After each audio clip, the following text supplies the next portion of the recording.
Dako tayo dyan sa Palasyo Malacanang. Ito humunong pagkakadawit nitong si dating Department of Public Works and Highway Secretary Manuel Bunuan. Doon ho sa mga flood control project, alam na ni Pangulong Ferdinand Marcos Jr. Habang yung pag-anunsyo naman sa chairman ng binuo na Independent Commission, ipinapaubaya na kay Pangulong Ferdinand Marcos Jr. May update po dyan si Bomboana Lisoberano. Tayo ngayon sa May Kalayaan Hall sa loob ng Palasyo ng Malacanang kung saan nga nakatakdang humarap ngayong umaga sa media itong si Pangulong Ferdinand Marcos Jr. Inihayag kasi ng Palasyo ng Malacanang na si Pangulong Marcos ang siyang mag-aanunsyo kung sino ang magiging chairman ng binuong Independent Commission for Infrastructure.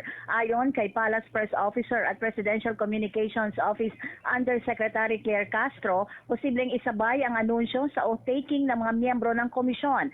Sa abiso kasi ng Presidential Communications Office sa Malacanang Press Corps, nakatakdangang humarap ngayong umaga si Pangulong Marcos para ipakilala ang chairman ng 3-man team na binuong Independent Commission for Infrastructure. Kung maalala, noong Sabado, pinangalanan na din ng Malacanang sina dating Department of Public Works and Highway Secretary Rogelio Singson at SGB Country Managing Partner Rosana Fajardo bilang mga commissioner sa binuong Independent Commission for Infrastructure na inatasang mag-imbestiga sa mga maanumalyang proyekto, partikular ang mga flood control projects. Itinalaga naman bilang special advisor ng Independent Commission for Infrastructure si Baguio City Mayor Benjamin Magalong at siyang investigator ng komisyon. Ang komisyon ay pinagkalooban ng malawak na kapangyarihan sa pag-imbestiga, kabilang ang otoridad na mag-issue ng mga subpina, magrekomenda at magsampa ng mga kasong kriminal o administratibo at makipag-ugnayan sa mga prosecutorial at disciplinary na katawan at humiling ng mga kaugnay na dokumento. Hindi naman nagtakda ng timeline ang palasyo sa gagawing investigasyon ng komisyon. Pakinggan natin ang naging pahayag ni Palace Press Officer Undersecretary Claire Castro. The announcement of the chairperson of the commission will be made by the President in the coming days.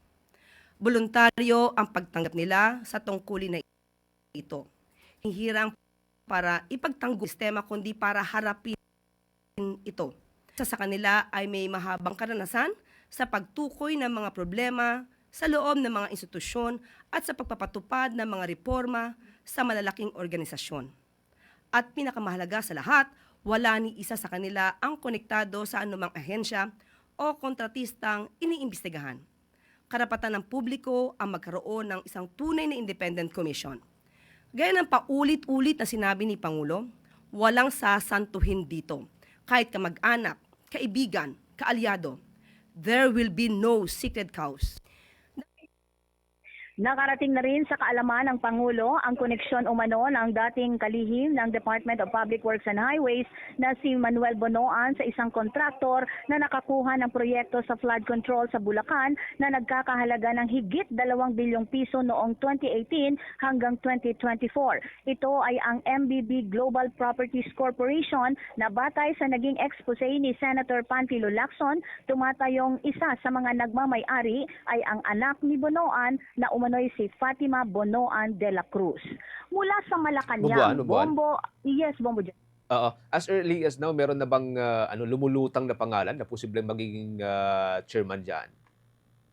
Sa ngayon, Bombo Genesis, ang mga bulong-bulungan dito ay dapat mga dating retired justice, no? Kasi talagang kailangan para nga sa yung mga may malaking power, malawak kasi ang power na ibinigay ng komisyon, no, ng pangulo sa komisyon para nga mag-file ng mga kaukulang mga kaso. So sa ngayon, inaabangan natin, Bombo Genesis, kasi ang schedule dito sa atin is 8:30 ng umaga. So inaabangan natin kung sino, kasi hanggang sa ngayon maging ang Presidential Communications Office ay walang sinasabi kung sino ang posibleng mailalagay. Pero may mga lumulutang na pangalan, itong si dating Justice Carpio at iba pa ay mga pangalang lumulutang, Bombo Genesis. Pero abangan natin yan mamaya dahil nandito na tayo sa loob ng Kalayaan Hall at inaasahan na nga at mahaharap si Pangulong Ferdinand Marcos Jr. sa media at magsabi at ipakilala na kung sino ang chairman ng Independent Commission for Infrastructure. Okay. Maraming salamat, Bomboan. Live mula dito sa Palasyo ng Malacanang, Bombo Anali Montaño Soberano nag-uulat. And this is Bombo Radio Philippines, the #1 and most trusted source of news and information. Basta Radio, Bombo! For the most trusted source of news and information, visit our website at www.bomboradio.com. Follow us on Bombo Radio mobile app, Facebook, YouTube, TikTok, and X, formerly Twitter. Like, share, and stay connected. Anytime, anywhere.